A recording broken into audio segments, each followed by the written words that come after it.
I think I mentioned that I will be a forever masker. When I'm around people that I don't know, or when I'm like when I'm at the arena, either one of the arenas, or if I go to the grocery store or something like that, I think it's going to be a while before I'm comfortable coming out of a mask. You know what I'm saying? But I also like it because me and you are both bearded fellers. And sometimes, we don't feel like combing our face, and the mask kind of hide that for us. Yeah. Right now, my beard is just like, my mustache is like hanging over my lip and shit. And I hate that so much. Yeah. And so the mask has just been covering that for me, which is right. So I think wonderful. That I like them. I think I'm really starting to get into. Now, I always like a little bit of anonymity. And I know that sounds weird for what I do, but I do like a little anonymity. And if you see me out and around the town, it is very rare that if it's during the day, I don't have on sunglasses. I do that for two reasons. One, anonymity. Two, for those retina scans that the government has in the cell phone towers. They can't scan your retinas. They can't scan your retinas if they can't see them. So I wear my sunglasses all the time. Now that I have a mask on, I feel like I'm totally undetectable. Yeah, it's true. I went to the mall just before this for a second. I had to pick up some flip-flops from a store that I won't mention because, they didn't pay me to. So you paid full price. Exactly. If they wanted to give me these for free, maybe. But, so, I ran into the mall. Dude, yeah, no one wears masks anymore. It's over, baby. People are just done. But the numbers have stayed consistently down, even with all of this. So did we not discuss that on the show, where I think they accidentally ended the pandemic when they released the news that people that are fully vaccinated can stop wearing masks and stop social distancing. It's true. Yeah, we talked about it 2 weeks ago, which I'm happy to be back, by the way. Yeah, that makes one of us. The thing is that they accidentally ended the pandemic, and I am ecstatic that the numbers have stayed down. The thing is, though, the reality is that people are still contracting this thing. People are still dying from this thing. The true test just happened, Wednesday of this week, I believe it is. The true test where California has fully reopened. They hit their reopen date and they have fully reopened. And now it's going to be, like 2 weeks. And like I said, when I bitched about Governor Ducey here in Arizona, when he lifted his fake mask mandate and reopened everything, I'm glad that I was made out to be a liar. I'm okay with being a liar because the cases have not jumped. There was one day where it was a little scary after the holiday, the Memorial Day holiday. I was watching the old fake news channels here, and they were reporting like 900 and something cases. And I was like, oh, crap, here we go. But no, that was just because of the holiday delay. They were catching up with the numbers. But I think I like wearing my mask now more for a fashion statement and for anonymity so that people don't realize, hey, there's a real lonely fat guy over there that no one loves. Yeah, I kind of like doing the same thing. I go even a step further. I wear earbuds while I'm walking around as well. I just don't want anyone fucking with me while I'm doing my thing, I'm in there. I needed my flip-flops. I went in there, got my flip-flops, got out of there. It felt like a SWAT mission, Yeah. I got podcasts blaring in my ears. So even if there's someone there that I knew and they're like, hey, Jake, I wouldn't even see him. I'd just keep walking. My own mother, I wouldn't even see her. Yeah, it's beautiful. That's the way to live. It's healthy. It's a healthy way to live. It's a healthy way to live when you Mission Impossible your way into a mall. Now, Jake, I am not. You know how I feel about feet. Absolutely hate feet. But were the flip-flops that you were picking up, were those for you or were those for someone else? Those were for me, actually. Do you happen to have the flip-flops? I would like to see what the flip-flops are. I'm not a foot person, but I just want to see what you were referring to as a flip-flop. They're right here. Give me 2 seconds. Okay, go ahead. I'll cover you. As Jake is looking around his room to discover the flip-flops. And he has them in his hand. He's rejoining us now. And he's holding a flip-flop. Okay, so those are actually flip-flops. Okay. Yeah. You know what? Not slides. I was thinking you were going to hold up something that looked like slides, where those are flip-flops where it actually has something that goes between the thumb toe and the pointer toe. They're actually thongs. Yeah, they're thongs. They're literal. Yeah. Okay, so because people get those mixed up. People miscall their chanclas all the time. Those are true flip-flops. Those are actual flip-flops. It's true, yeah. I'm actually going somewhere that's going to have nice weather next weekend, and wanted to have some nice flip-flops to wear around so I could just wear some shorts and flip-flops around, you know? Jake, I'd be careful because there was some really hot dude that reached out to me that may or may not have offered to step into your shoes. Now, there's a high probability that will never happen. But, I mean, it's a good-looking dude, and you know how I am weak to good-looking dudes. And he'd be happy to switch his name to Jake, I'm sure. No, I already have somebody else that I call Jake. We should start the show. 5, 6, 7, 8.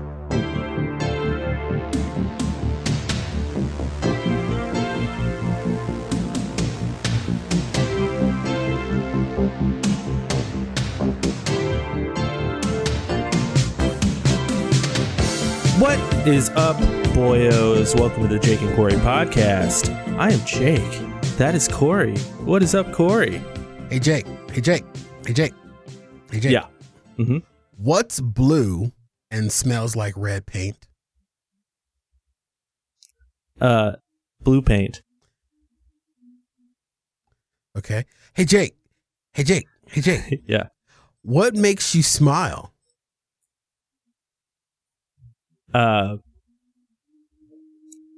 Comedy. Face muscles. You got me. You got ruined me. my first one, you rat. I know. I you know those improv classes that I took? I don't think they're working. You know, you're always supposed to yes and I didn't yes and. I should. In 1924, it took me a lot to write those horrible jokes. Yeah. And you know wrote what? those jokes that I heard in kindergarten? I literally You are a lot older than I thought. I am. I wrote these down and I put them in my phone, and they literally say, "Hey, Jake." I'm trying to show Jake my phone, but my phone yeah, I could kind of see it. It literally says, "Hey, Jake." I'm a slave to the script. I'm a slave to the script.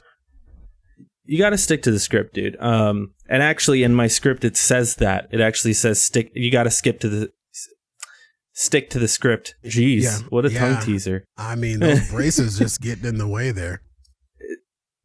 It is the braces, man. Hey, so I wanted to mention we're back. You know, if you're, a feverish listener of ours, you listen to every episode. You listen to all 10,000 episodes. You probably noticed we weren't around for the last 2 weeks.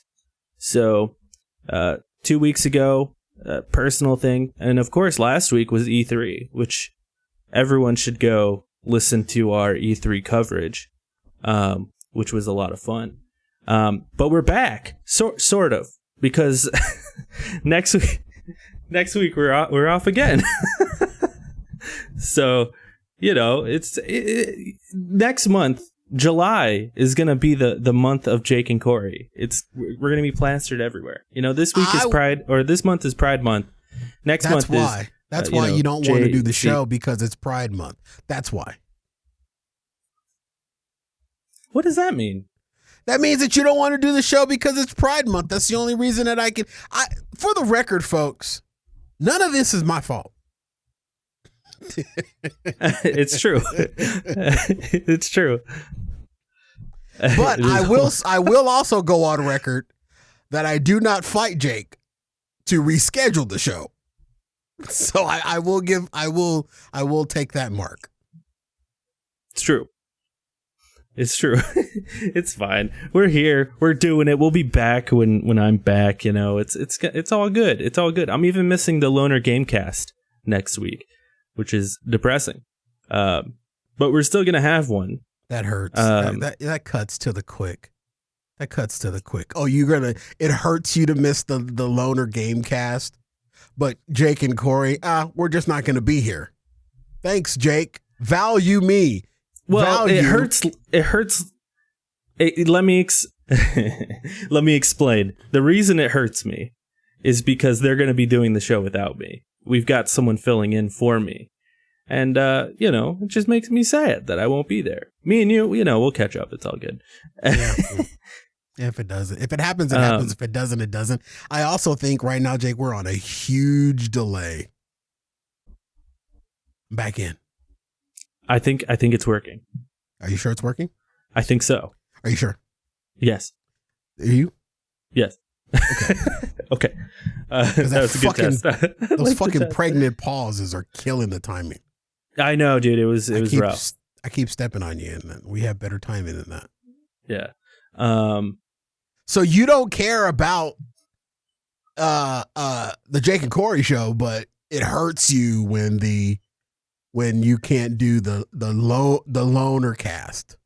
I cry every time we miss, which we've only missed, never until the last 2 weeks, which is just, wild.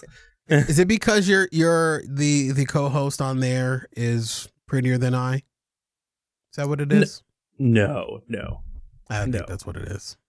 No, like if you ended up doing this with someone else named Jake, I would probably be very sad. See, I would never. Number one, I don't know anybody else named Jake. And the people that I call Jake, I do for selfish sexual purposes.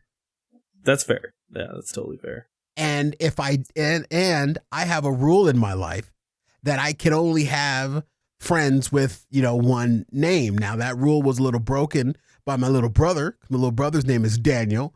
And then my executive producer's name is Daniel. But I can't fire my brother. I think you could. I've tried. He just keeps showing up. He just keeps like an apartment roach. Yeah. No matter how much you spray and spray, they always come back. Speaking of in a sexual way, you keep up with the Twitch meta. Like you're pretty in sync with the Twitch meta, right? I find myself pretty in sync with a certain segment of Twitch. Twitch is a vast world. And I am like stuck on stupid with a handful of Twitch streamers. If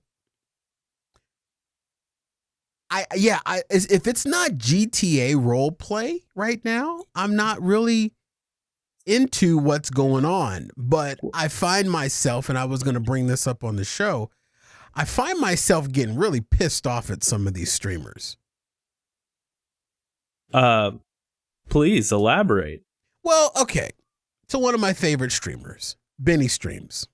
Uh-huh.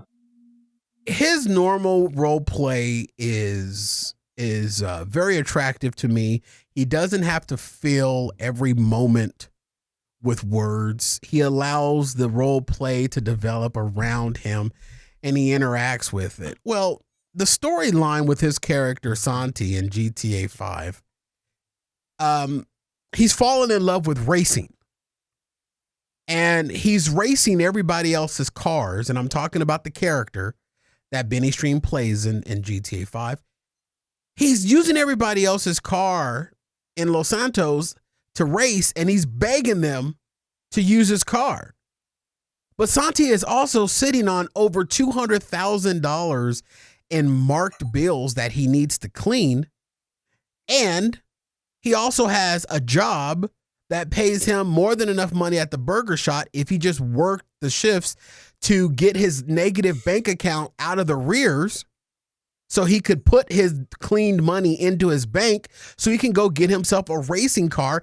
And it's frustrating me that Benny isn't role playing the character to do it.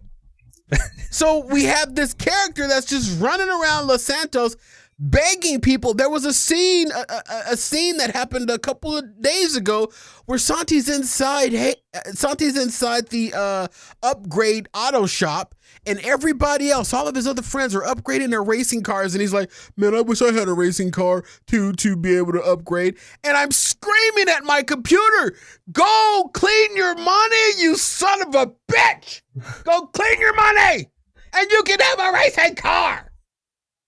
I'm in too deep, and it's frustrating me. It was almost to the point, Jake, I literally went into the Discord of Benny Streams and was typing out this long paragraph on how Santi should just clean his money so he doesn't have to beg people in Los Santos to race their car. And then he's racing their car, he's getting G&E, and he's just giving the G&E away to people. And I'm like, dude, you can be doing this yourself. And Santi's just begging people and sad when he doesn't have a car to race. And I'm sitting there just like, you son of a bitch, clean your money and you can have all of this. I think we need to start a new segment on the show where it's Cory talks GTA roleplay. Cory's GTA meltdowns. Yeah, it's frustrating the crap out of me. And then Jay, okay, Lithium, who plays Benji in GTA roleplay, can never stop fucking moving. I can just imagine that his fingers are on his keyboard, just constantly moving his character. He can't have one conversation without his character just moving. Even if he's not talking, his character is jumping on trash cans, scaling walls, moving around, doing. Why is your character moving? And you have crack. Your character's not a crackhead. Stand still and listen to the conversation, because I guess maybe he doesn't realize, when the character moves, the audio moves. It adjusts in sounds. The further you get away from somebody, the lower their voice. The closer you are, the higher their voice. You move to the left, their voice moves to the right. You move to the right, their voice moves to the left. That's the way that they designed this game, and I can't stand the characters that just never stop moving. I hate them, dude. I hate them. I'm fine. I'm done. Just irritates me. That's been Cory's GTA roleplay corner. Thank you, ladies and gentlemen. Meltdown. Have you heard any of the GTA streamers talk about like the hot tub meta on Twitch? The way that they do it in GTA is very interesting, because they just can't come out and have conversations like that in the game. At least the role players that I watch don't do that. They do it in character. And they do it like Santi was talking to another character, Jay. And Jay hadn't been around in a while. And when Jay finally logged back on, or, woke back up in the city, the way that Jay explained to Santi where he was, he says that I was off. I took a trip to a world where, I was building lots of blocks. And that was literally his way in the game, in character, saying he went to play Minecraft. He's been playing Minecraft. Oh wait, he moved. He went to vacation. How did he put it? He said he went to vacation at Block City. That's how awesome. He put it in art into the character. So they have mentioned something about the hot tub, because at the top of the casino on the No Pixel server, there is a hot tub.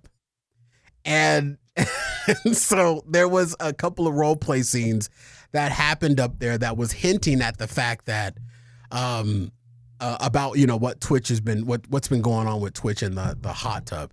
And I've caught it, and I've jumped into a couple of live streams on Twitch of streamers and hot tubs, and very interesting. But what are you alluding to? So the hot tub meta, that kind of started, last month. And, basically Twitch had been pretty hardcore about banning skin and like being too overtly sexual on their platform.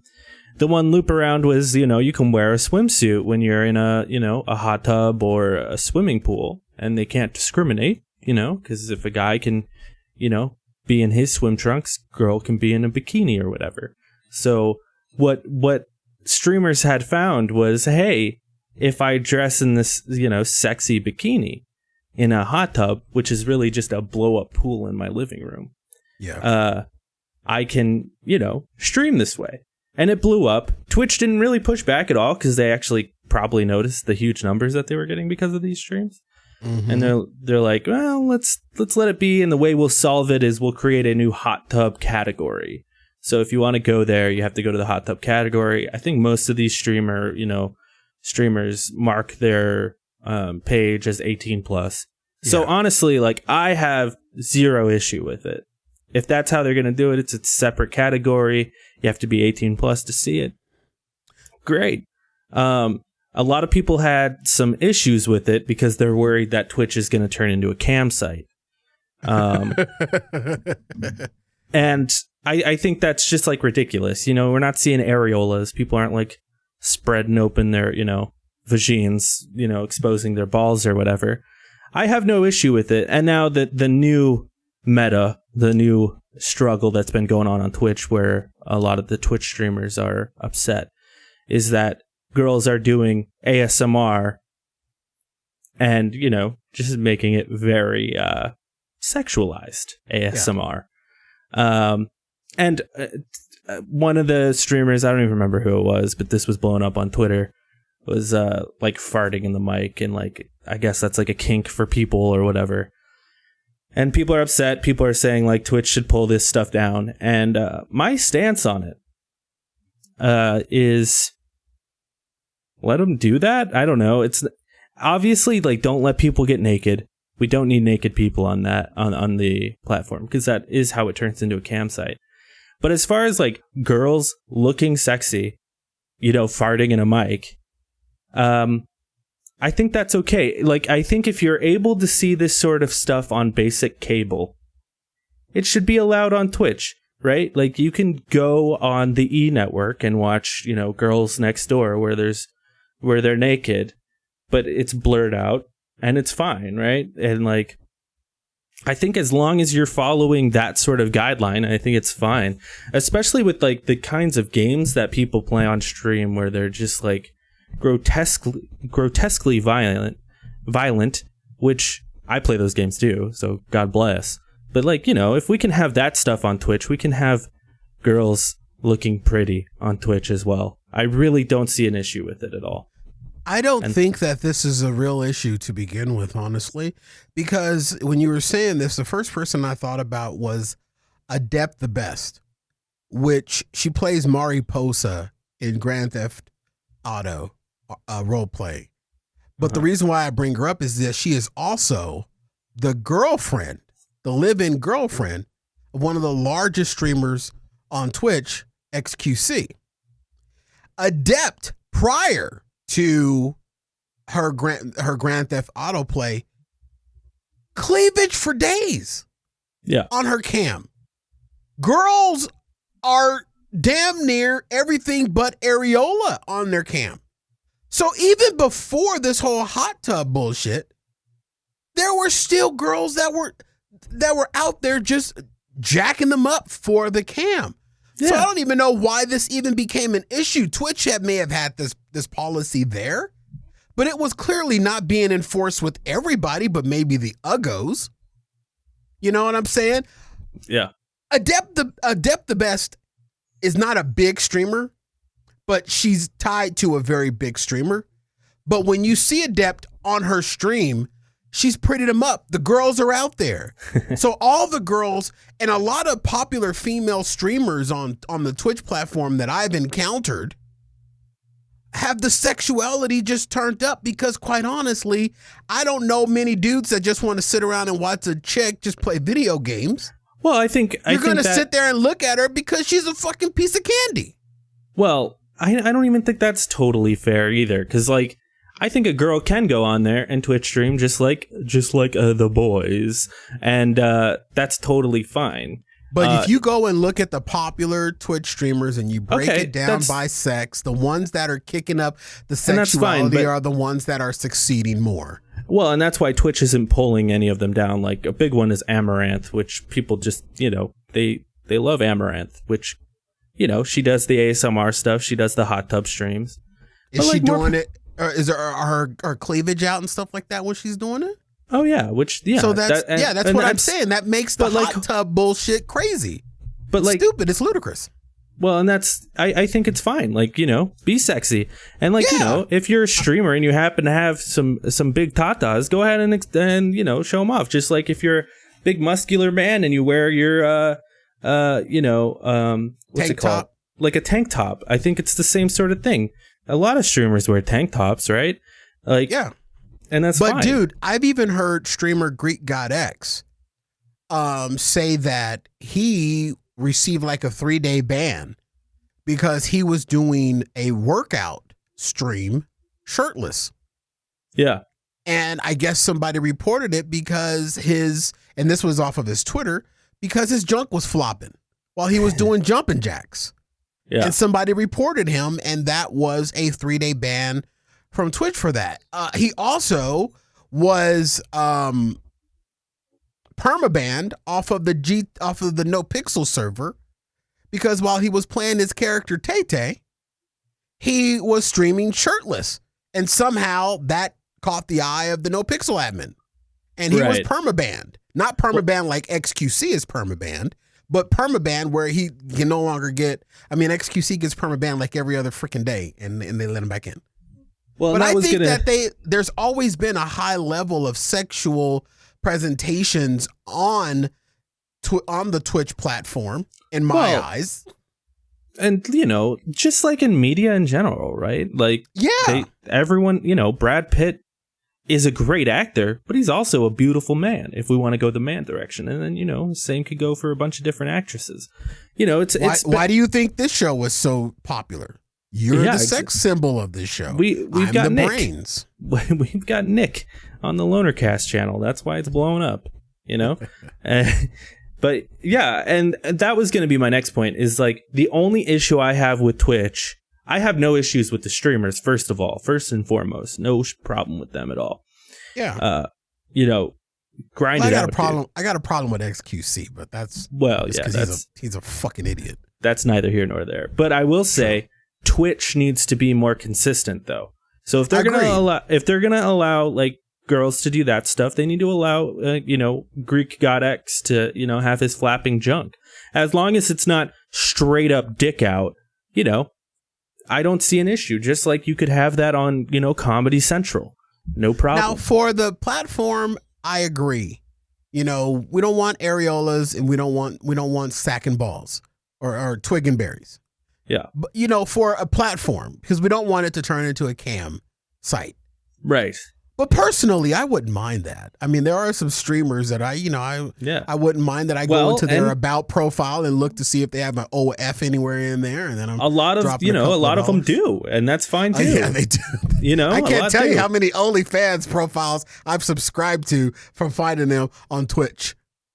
Yeah, it's like a lot of them do. But then at the same time, if you're not interested in that sort of content and you're like, this person's overly sexual and you have an issue with that, that's fine too. Just go watch someone else, man. There's plenty of streamers on Twitch that aren't like being over sexual. What I'm saying is go follow twitch.tv/Lonercast and watch me play video games on Thursday nights, huh? Yeah. Go watch him right after. And thank you very much for streaming after my show so we wouldn't have a conflict. That's true. I actually stream on Wednesdays. It was this week because of E3. I streamed on Thursday. Okay, that's 2 mentions of E3. That's your other show. You get no more mentions of Ethernet on this show. You and your EA. All I saw on your freaking social media profiles was E3. And I'm like thinking to myself, this dude is playing the worst fucking game of bingo because there is no E3 in bingo. We actually made a bingo card for E3. Okay. Oh my God. Can you jizz on E3 anymore? It's like you and me and GTA roleplay. Do you know what E3? Do you know what E3 is? Oh God, I don't care what it is. Well, let me tell you. E3. No, please don't. E3 stands for Electronic Entertainment Expo, and last year there was no E3 because shouldn't it be EE and not E3? Should it be EE Entertainment Expo instead of E? Oh, E3 must be your hit. Electronic starts with an E2. Yeah, that's the 3. Electronic Entertainment Expo. So then it should just be 3 E's and not E3. E3 just it's fucked up from the design. Yeah, so last year there was obviously no E3, but this year it was back. But the problem with E3, and there was a lot of great games shown at E3, but yeah, E3 was back. But the biggest issue with E3 was that a lot of these publishers, they have big events to show off all their new games. But all of these publishers experienced COVID the same way we did. So a lot of them didn't have anything to show because their productions, a lot of them got halted. So nothing's ready to go. There were a few big games that were announced, but on the whole, it was a pretty light E3 because things, happened over the last year. So a lot of games got announced for next year that are probably going to be delayed. And that was kind of the E3 experience. And we streamed for 18 hours. It was a lot of fun. All right, and we're back to Twitch. Jake, I think what you're thumping the head on is the fact that people, the small sect of people that have a problem with any type of sexual presentation or, a good-looking girl with her boobs out or a good-looking guy with his muscles out, what you said is true. People need to just not watch it. If it's not your bag, don't watch it. I think what people are doing, and this is probably part of the heartbeat of this country and why we're so damn prudish here, is that people see something like that. Instead of them saying, you know what, this isn't for me, I'm going to go watch somebody else in their moo-moo, play, Pac-Man, they complain. They force the hand of these platforms. They force the hand of Twitch to put out these policies to stop people instead of them just saying, hey, no, look, it's the same thing with porn. If you don't want to watch porn, don't watch it. Yeah, but I'm not saying people, I want Twitch to turn into porn, I know you're not saying that, but I'm making the point that there are people out there that instead of them just saying, hey, I'm going to go watch something else, this isn't for me, they want to make a fucking statement and change shit.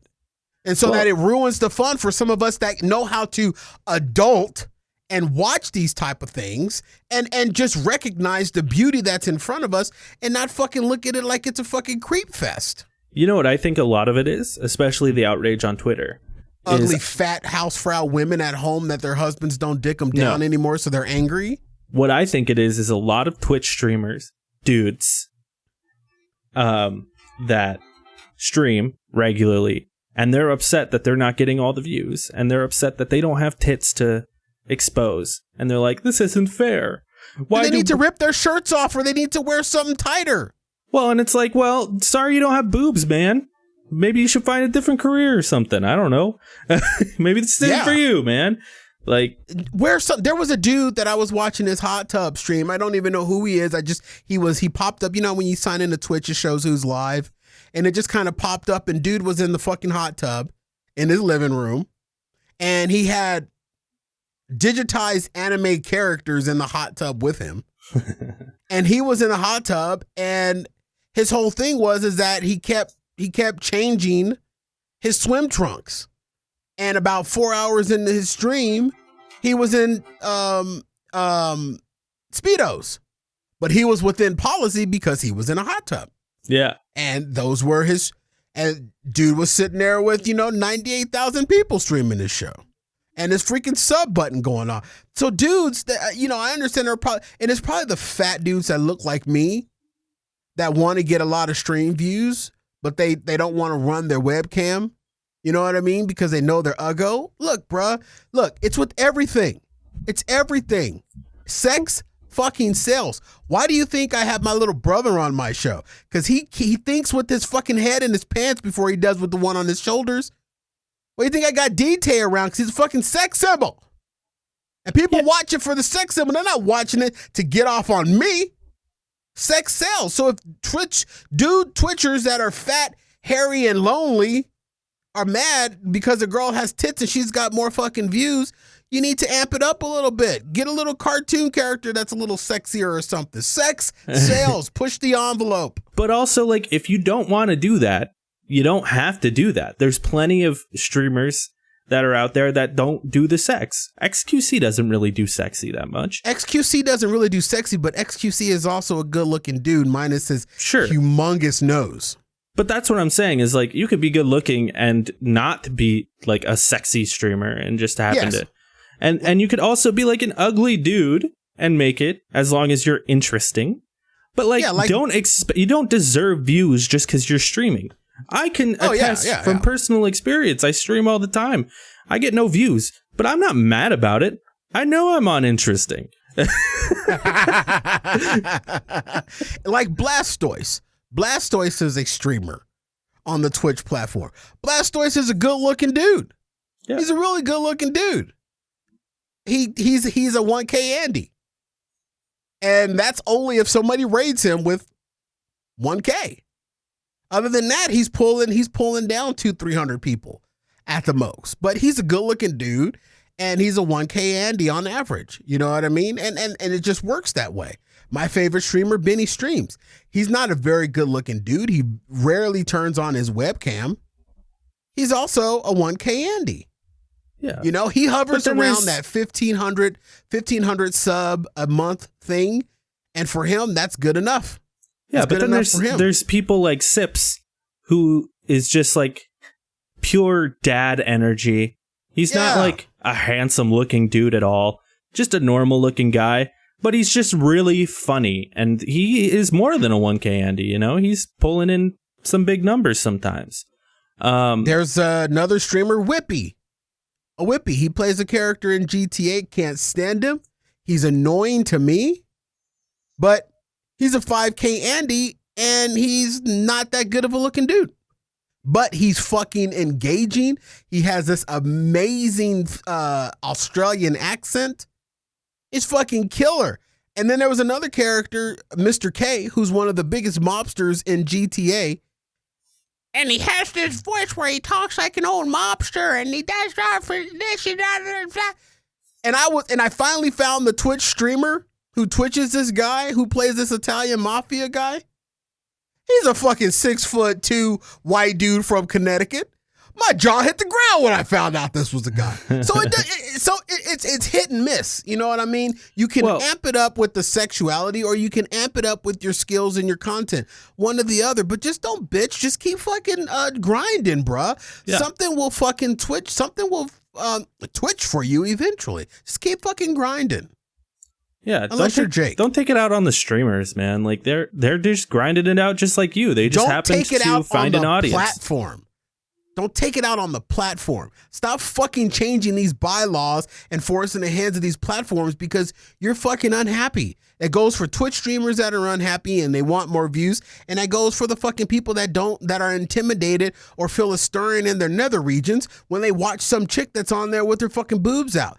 Don't stop fucking changing it. Twitch knows what they're doing. Leave it up to them. They know how far the envelope can go. And when someone pushes it too far, they boot their asses out. Twitch is on top of this shit. But it turns my stomach when these motherfuckers are trying to change the platform because they're uncomfortable because they're not getting the fucking views. That's jealousy to the 10th degree. Hustle fucking more, man.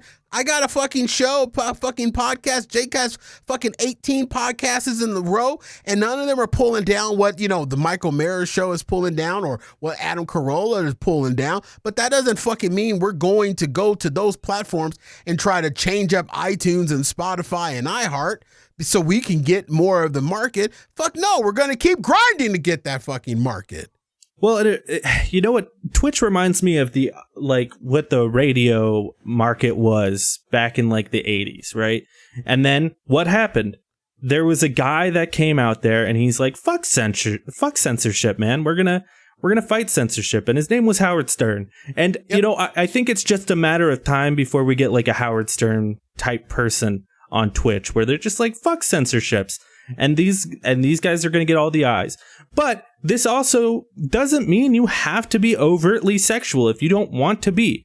I mean, hell, look at Ninja, okay? He was the biggest streamer on Twitch like ever, and he's still massive.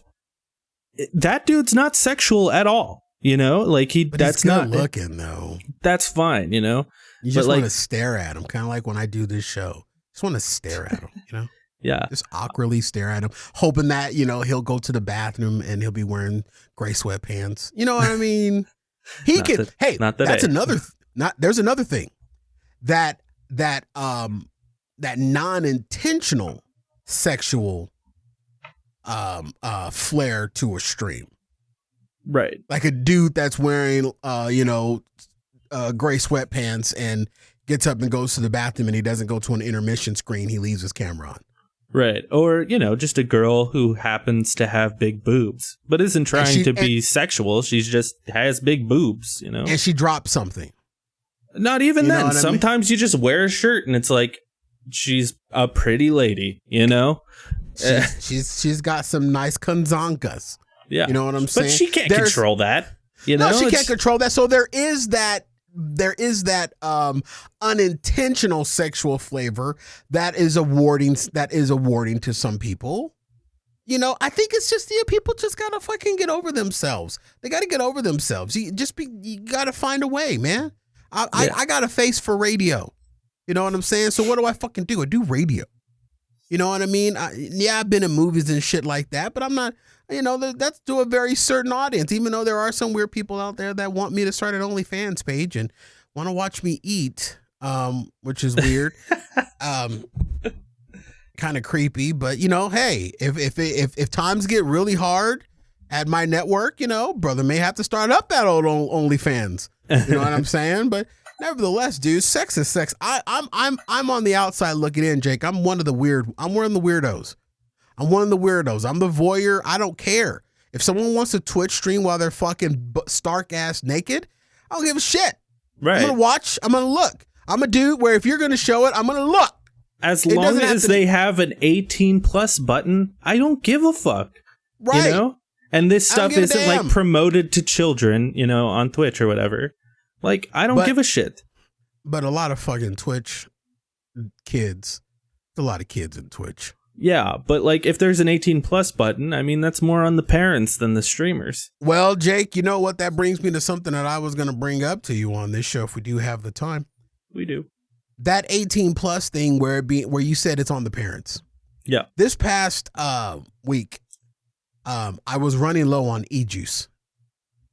Jake and I are vapors, and I have a specific vape company that I've been dealing with for as long as I've been vaping. It was because of this company that I feel like I was successful transitioning from traditional tobacco products to electronic vape. Well, the government, our government, the United States of America, has gotten their fucking paws in on the e-cig game. And Jake, everything is now coming to fruition because all of those bylaws and shit and regulations that they were pushing have rolled out. A lot of them hit on June 1st. And I've experienced one in particular.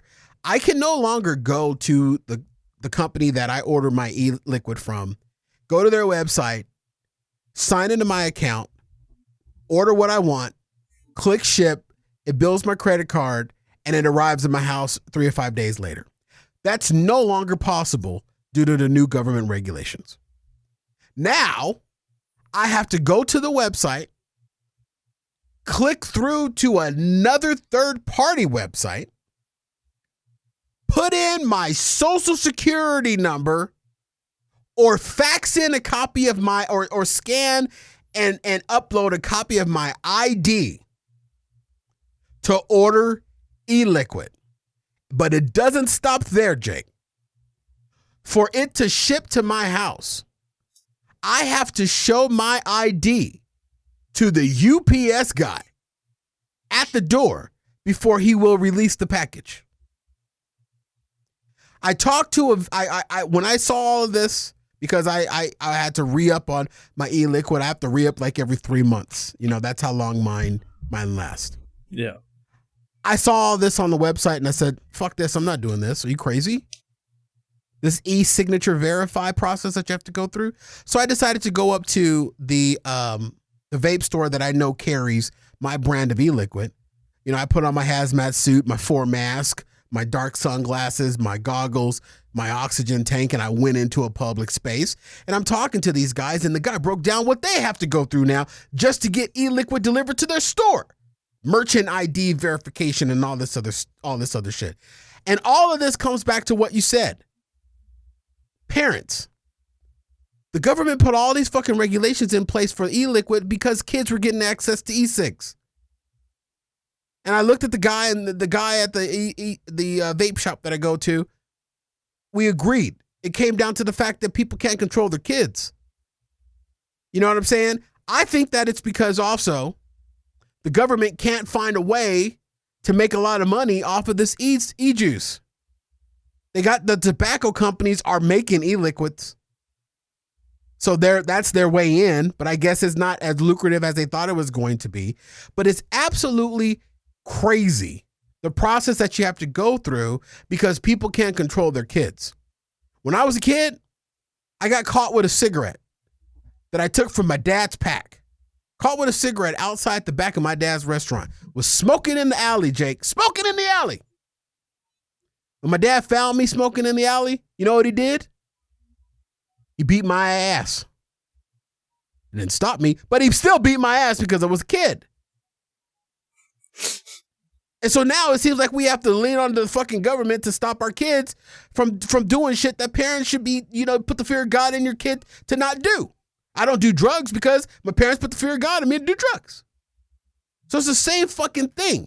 You got to control. If it says over 18 and your kid clicks through that shit, that's your fault.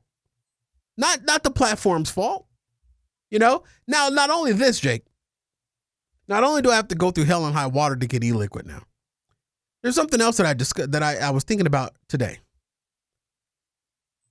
Are we now, with these new government regulations, are we now turning UPS delivery drivers into police? What UPS delivery driver is going to walk up to someone's door, ring the doorbell, and if they're shown an ID that is under the age of 18, they're required to turn around and take the package away now? Is that where this is going? I don't know, man. I mean, that sounds a little extreme. I mean, like, the big difference between cigarettes and, like, don't beat your kids, please. But, like, the big difference between, cigarettes and vapes is, a kid could get a vape and vape in their room and the parent would probably never know, But, like, cigarettes, you just couldn't do that. They have such a strong stench that it's kind of impossible. Like, if a kid was like you, right? If you got a vape and, like, somehow got a hold of a vape when you were a kid versus going into the alley, you probably would have just gone into the bathroom or whatever and just blown off a couple in the bathroom, and your dad wouldn't have been the wiser. He wouldn't have even known. So I mean, there is something to that aspect of vaping. But they're requiring these UPS drivers to verify IDs now. Kids have always tried to get shit. Drinking has been a thing for high school kids since the beginning of time. I mean, go back and watch American Graffiti, which came out in the early 70s, made by George Lucas. Fantastic film, by the way. But, it's a whole movie about high school kids drinking. Super bad, same thing. It's about high school kids trying to get beer for a party. Yeah, it's just kind of goes with the territory of having kids. And, there's no avoiding that. And, if there's some precautions that need to be taken, that's fine. It's a pain in the ass for us adults or whatever. But as far as the packages go, dude, how is your kid so confident that he's going to order a package to the door, not knowing when it's going to show up, and just be super confident that he's going to be the one to get it? It's just kind of weird, right? So, I mean, dude, but I question this though. if a UPS driver or a FedEx driver or an on-demand driver or whoever the driver is or the USPS people have a package that is clearly marked check ID, verify ID, do you really think they're going to do that? They're going to put themselves in a situation that can possibly get inflamed over the fact that someone refuses to show their ID and then they refuse to leave a package? I guess so, man. You know, we're turning our delivery drivers into police. I mean, we're turning them into bartenders, I guess. Like, do you think a bartender is police because they check your ID? Well, do they check your ID when you buy a pack of Stokes from the gas station? Are they police? Well, they're policing a government regulation. And so now I guess you make a good point. I guess they're doing the same thing with delivery drivers. I can tell you this right now, even pre-pandemic, I've ordered things that were delivered, that were marked signature required, that the UPS people and the ex of the Fed, they just drop it off at the door and just, beat cheeks. I mean, you got to realize our UPS drivers, now a bartender, they're there. That's their job. They can police because they're there. They're not going anywhere. These delivery drivers, they got thousands of packages that all have a deadline on it. They are calculated on how long it takes them to get from their truck to someone's front door. You really think these delivery drivers are going to go the extra mile to sit there, ring a doorbell, wait for somebody to open that door, verify an ID, and then let the package go? No, these motherfuckers are going to drop that shit at the door, beat cheeks because they got 3,000 more boxes in their truck that they got to get out. I think it's a ridiculous process that they're trying to enforce just because of these e-liquids falling into the hands of kids. That's my point. I think the most annoying part is that they have to check it even though you have to put your ID in when you order it. I think when you order it and you have to put your ID in, that should be enough. Well, the government wrote the new regulation is that it's all about shipping these liquids across the country, and I was wondering why, when all these talks for e-liquids started happening, I was wondering why the company that I was dealing with cut a lot of ties with U.S. based organizations and started doing a lot of marketing overseas. Now I see now the writing is on the wall. That was a smart move for them, because they knew that they were going to end up having and also the company that I buy my e-liquid from went from having like 64 different flavors to now only having 6. It's ridiculous, man. Yeah, it's just that's annoying. Ridiculous. I remember when they were trying to put like laws on flavored things, and it's like, because kids like oranges, and it's like, I like oranges too. How come my kid like chalk? You don't see me trying to shut down Crayola. Yeah, does Crayola makes chalk, right? Or is that Acme? Somebody makes chalk. They probably have a brand of chalk. Sure. It's just frustrating that we get people that become the loudest because they don't have control mechanisms.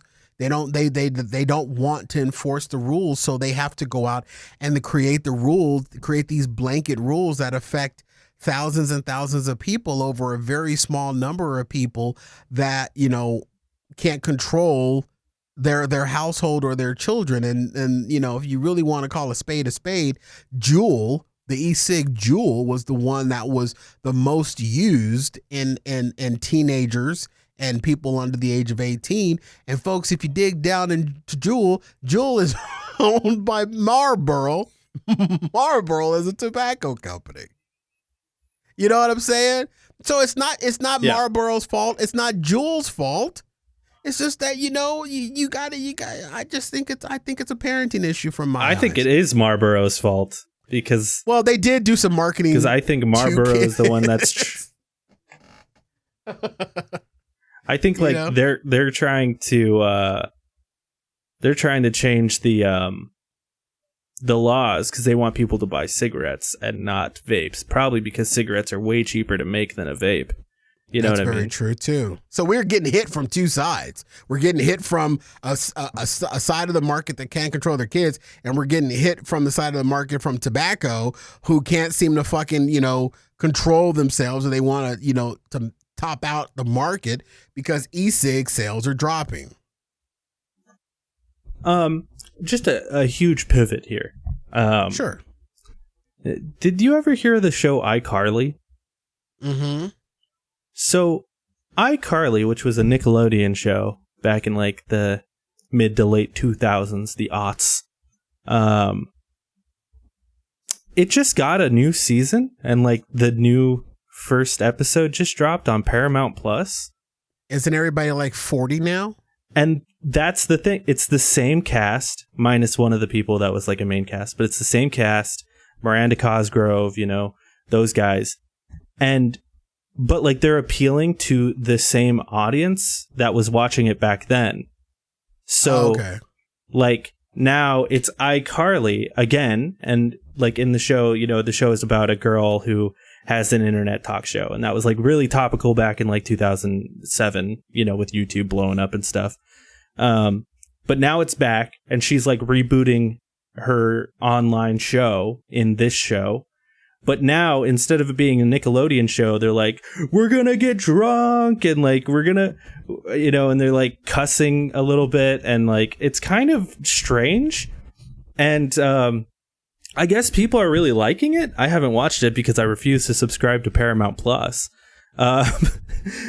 Maybe I'll subscribe when the full season drops, but it's you know what? I think it's got I think the writing on the wall for shows that try to come back and appeal to the market that they held, that is now aged up, but they're not. It's the reason why. But it worked for the Connors, right? No, Fuller House.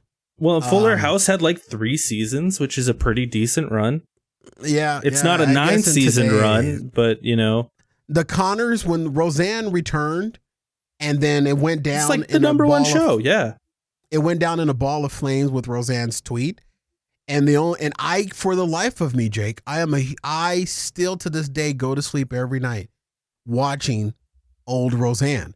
I can't for the life of me explain to you or find out why the Connors is still on ABC.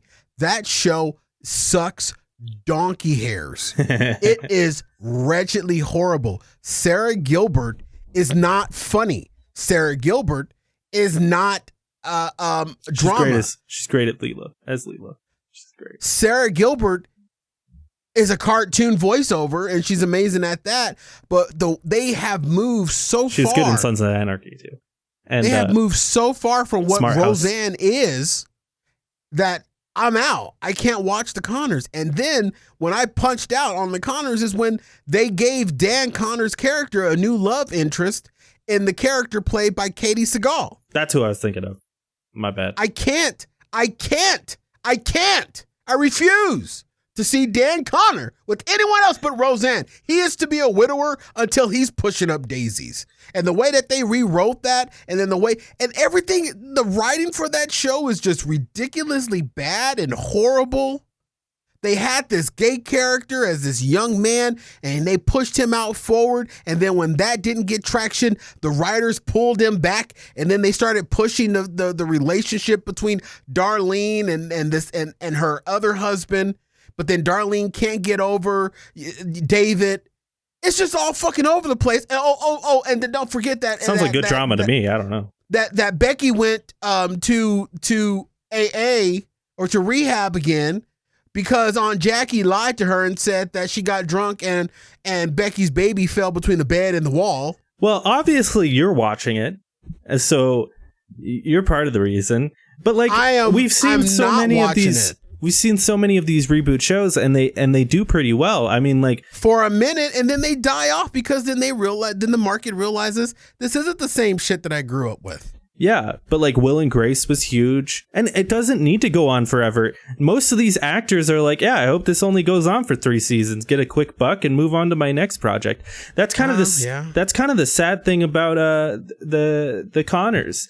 The fact that show is doing so well means that John Goodman can't do more movies because that man's old as fuck. And so, like, I'm sure he goes to Roseanne or the Connors. He shoots that and he sleeps the rest of the day. You know, probably so. And when did he stop being able to walk? I mean, John Goodman he's got to be 3,000 years old now. The characters, they didn't age well. Becky, who's played by Lacey Garrison, I believe, she didn't age well. Sarah Gilbert aged okay. Michael Fishman, who plays DJ, aged very well. And then they stole that girl from Shameless to play the firstborn of Darlene's character. You know what I mean? They brought in a whole lot of new characters in the Connors, but ever since Roseanne was eliminated from the show, and they rebranded it and made it the Connors, it's fucking sucked. It's not the same. Roseanne made that show. That show was about Roseanne and Dan's life. And they moved Darlene, a sub character, a child character, to the forefront, and they are writing the storylines around her, and the storylines don't fucking make sense. John Goodman is 69 years old. He's also a man that was, pretty overweight most of his life. It looks like he's had the surgery. Probably. It looks like he got it kind of under control these days, but that might just be because might just be because he's 69 years old. But I can't imagine that's been too good on his old lungs and heart there. So that's probably why he's sitting for most of it. He's a 70-year-old man. He's no Joe Biden, age well. He's no Joe Biden. Yeah. No. Running out on, it's like, Joe, stop. Stop. But like these shows, there was one in particular, though, because the weirdest ones to me are the kids shows. They start out as kids shows, and then they grow and they want to keep that audience, so they have to like change the tone of the show, which I guess for iCarly kind of works because that show was always kind of on the cusp of being super fucking weird to begin with. But like another one that was supposed to get a reboot like iCarly was Lizzie McGuire, and from the sounds of it, it sounded like Hilary Duff, who played Lizzie McGuire, which I'm sure you remember. Lizzie McGuire was fucking Hannah Montana before Hannah Montana was Hannah Montana. Wasn't Lizzie McGuire like that show? Wasn't it like part real person, part cartoon? Yeah. So when they announced Disney Plus, which feels like forever ago now, it was like 2 years ago, they announced that they were making a Lizzie McGuire reboot, or not reboot, but like another season of Lizzie McGuire. And the idea was it's Hilary Duff as an adult, Lizzie McGuire, but now she's an adult, but she still has that cartoon character that she hears in her head or whatever, like the show. And from the sounds of it, it sounds like she wanted it to be like iCarly, where they, cuss a little bit and maybe drink beers, talk about hookup culture or whatever. And Disney was like, no, we're not doing that. So Hilary Duff completely left the project. She's like, if it's not going to be that, then we're not going to get the audience. So I'm out. Super strange. Yeah, because they tried that with what was the show? A Boy Meets World, right? They tried to reboot that show called Girl Meets World, but they were going for the younger audience again. But I think what happened with that show was the younger audience didn't watch it. The older audience went and checked it out, and they're like, this is a kid's show. I wanted to watch, Cory and Topanga all grown up and what they're up to now. I don't care about these kids. And the real kids in the real world didn't give a shit about Boy Meets World. So that show quickly went off the air, I think 2 seasons. But like something like an iCarly, I'm very curious to see if after this season they get another season and maybe another season, because the other benefit they have with iCarly is that Miranda Cosgrove, the kid who plays Freddie, and the guy who plays Spencer, I only know Miranda Cosgrove's real name. She plays Carly. But, none of them were really doing much. So they're kind of like, yeah, I'll do this forever, I'm sure. But, you get a show like if they did another season of Hannah Montana, that might be hard because it's Miley Cyrus and her budget is probably, 200 times the amount it was back then. Same with the Connors. I bet John Goodman's budget is most of that show. I bet he makes the most money out of everyone on that show because he became nope. He became Sarah. He became a huge fucking star after Roseanne, dude. Like he went on to play some pretty huge roles. But I think it's Sarah because John isn't an executive producer on the show, or he's not credited as an executive producer, and Sarah is credited as an executive producer. So she probably gets money because she has creative input. One thing we're sleeping on, though, is we're sleeping on Laurie Metcalf, who plays Aunt Jackie. She became a huge star after Roseanne too. Really? What? She's done some crazy fucking cool ass movies. I think her and John's star may be almost at an alignment. Man, John just a little bit more. John Goodman, he went on to play Fred Flintstone. I mean, come on. He went on to play Sully in Monsters, Inc. Of course, he was in The Big Lebowski. Like, he went on to play some really iconic characters. Oh, yeah, okay. Now that you're weighing it out, I kind of see what you're going at here. You know, like he's a big time actor, you know, like that. He's a guy that, you know, when Roseanne... Cloverfield. Yeah, he was in that. Yeah, that wasn't a huge movie, but he was in that. It was huge to me, Jake. It's a good movie. But like at the time of Roseanne, you know, he wasn't putting butts in seats. But I think now if you were to announce a movie with John Goodman, it might put some butts in seats. You know what I mean? So, yeah, but he needs to be a voice actor now. Just because he's old, yeah. Well, yeah, you know, he could play a nice old disheveled man in some drama. The camera's not nice to him anymore. You know, well, especially the sitcom camera where you know it's all bright lights. You know, HD, 4K, 8K. Mm-hmm. Yeah, it's not nice to Laurie Metcalf either. Yeah. Laurie Metcalf, you know, she looked better in that Songbird movie or that whatever that bird movie was she was in. But I'm a fan of them. I just don't. I'm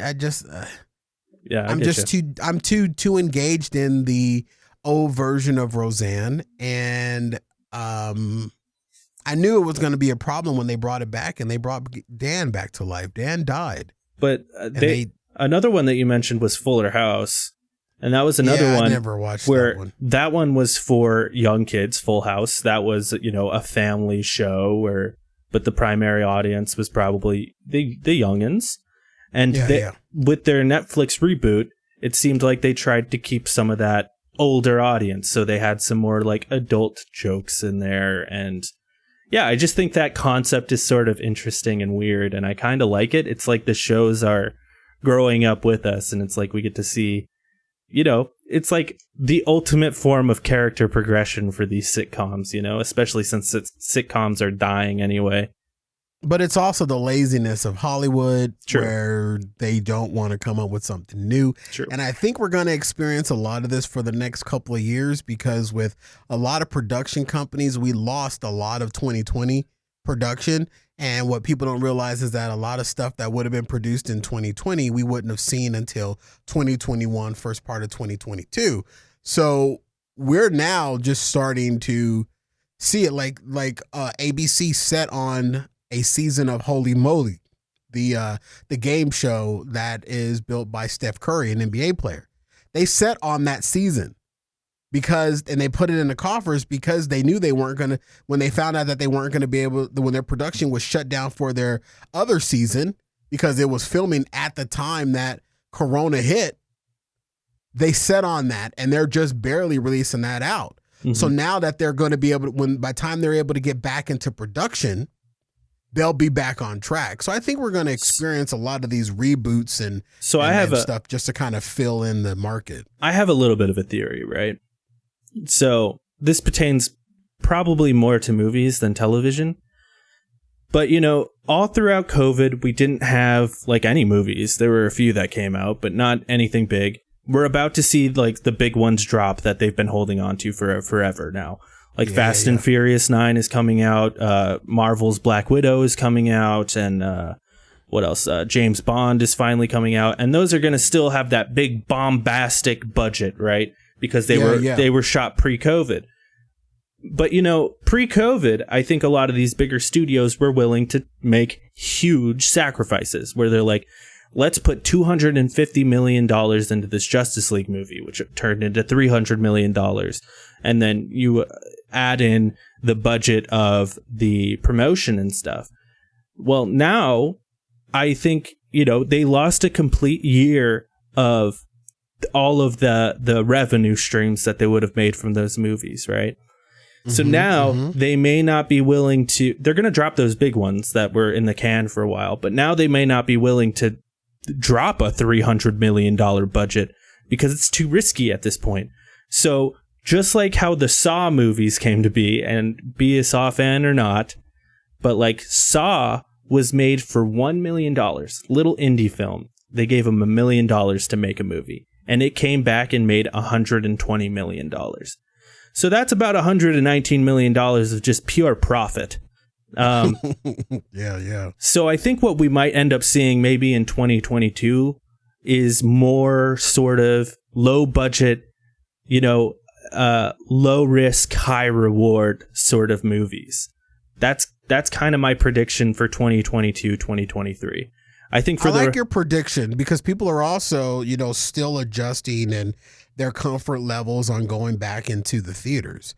That's also another thing. And that means once those comfort levels are back, I think the studios will be a little bit more comfortable throwing money at. But I sign off on your theory. Yeah, because it's like, maybe people aren't comfortable, but if we only put, $20 million into the movie and it ends up making only, $40 million, that's still a $20 million profit. Versus, hey, let's release Tenet, which was a $120 million budget and ended up making about $40 million in the box office because of COVID.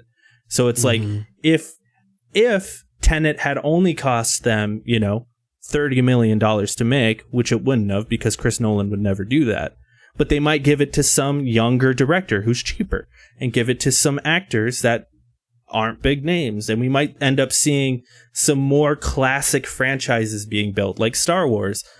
Star Wars is a classic franchise because that was just some indie movie made by this little known director named George Lucas, and he had like $5-10 million, and they're like, hey, go make a movie. Sounds like a lot of money, but in the movie making world, that's not a lot of money at all. And he went out, made a classic movie. It ended up making like hundreds of millions of dollars, and now it's one of the greatest franchises of all time. And I'm hoping that, 2022, 2023, we might end up seeing a new Star Wars. Not a new Star Wars, but, like a new Star Wars. You know what I'm saying? Yeah. That's my hope and dream. That is your hope and dream. No thoughts? Nothing? No, not on Star Wars. But that's not Star Wars. It's just an analogy. I sign off on your theory that they're baiting and they're watching the markets, and I would imagine that these studios are also sitting back and watching the Rona and watching the panty and seeing what's happening with that. Like I said at the beginning, at the beginning of the show, is now that California is back open, where a lot of this creativeness initiates. If that goes the way that they hope it goes, and the way that, my fingers are crossed that it goes, your theory will definitely, come to fruition. Well, and we're really going to see this upcoming weekend, right? So we've had a few movie releases, right? We've had a handful. We had like Kong versus Godzilla, which came out in like March, which people were just getting vaccinated, not really comfortable to go back to the movies yet. It didn't make a huge amount of money, but it also had that HBO Plus thing where it was on HBO Plus at the same time. You think that will stick around, the streaming release as well as theater release? No. Yeah, because there's a lot of movies that I'm seeing that are advertised that are not also on streaming. I think they will do that for the rest of this year and then never again. But I think like the real test is going to be this weekend with Fast and Furious 9. As funny as that sounds. This is going to be like the first big budget movie since pretty much the entire country now has removed the mask mandate for vaccinated people. And I think it'll be a telling weekend. Are people willing to go back to the movies, even for Fast and Furious? It's a huge franchise. So like, I really do think this movie is either going to be like a huge number maker and people are going to be like, movies are back, baby, or it's going to underperform and the studios are going to be like, okay, what do? We got to make a bunch of small ones. I think it's going to perform well because the vaccinated people like yourself that are movie buffs are going to be in the movies. I think I'm going to see it. Yeah, I think it's going to be my first movie back. People that are good at lying and comfortable with lying and taking their mask off will also go and see it. So it's going to pull in. It's going to pull in some money. It's most likely going to do very well. Yeah, I think this is going to be my first movie back since the Rona. So I'm excited about it. You're just out there living your best life. Hey, man, I'm vaccinated. You know. Hey, so was Chris Paul. Chris Paul. Oh yeah, I heard about that. That sucks. And he's symptomatic. Yeah, he'll be fine though. Yeah, of course he will be fine, but because he's vaccinated. He's vaccinated, but symptomatic and still was able to contract COVID. Yeah, but the other thing is like even if he contracted COVID and was like having minor symptoms, it's like we just can't risk putting him in a arena full of like, you know, however many people are in those fucking arenas now. 16,200. Yeah, a lot of people. And two. So. And it's fully open and it is a sellout crowd. And I'm looking at concert tickets for August. So I'm hoping shit stays right because I want to go to a concert in August, God damn it.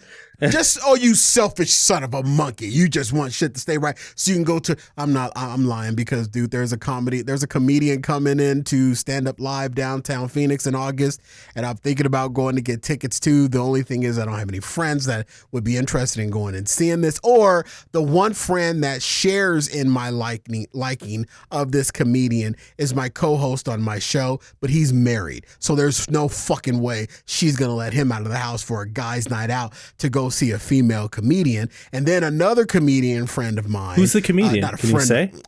Her name is Christine, but she's known on Instagram and YouTube as Charlene. And she's this black comedian and she has this character that is just huge where she just picks on all the stereotypes of black churches. And it's fucking absolutely fucking hilarious. And I follow her on Instagram, follow her on YouTube, and she's amazing. And then there's another comedian from America's Got Talent, Sam Comroy, who's coming to Stand Up Live North in October. And I want to go see him, but I got nobody to go see it with. And I'm kind of hoping that social distancing is still in place because, man, I would love to be able to go to a comedy store or a comedy show and not be sardining that motherfucker. Yeah. I hope that there's still at least 3 feet of space between the tables. So, you know, I may have to mask up and go. I can't go see Christine because Doug is the only one that knows about her. I can't go see Sam Comroy because nobody else knows about Sam Comroy. And no one in my circle of people, acquaintances, or friends are fans of America's Got Talent. I like comedy. But you don't know Sam Comroy. And I could get to know Sam Comroy at the show. And at the America's Got Talent. I could get to know him when we see him live. And you don't want to go see me. You don't want to go to a comedy show with me anyway, because as soon as the lights go down, I get handsy. Oh, my God. Here we go. 5, 6, 7, 8.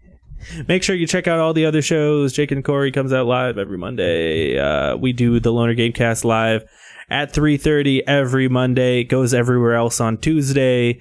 Make sure you check out my live streams. We stream at 8:30 p.m. on Wednesdays. We do the Loki review.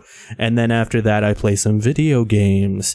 So make sure you come check all of that goodness out. We've got more exciting things coming to the channel. It's a lot of fun. Check out our E3 breakdown. It's a 2-hour extravaganza. It's amazing. Go check it out. Thanks for watching. Go Suns!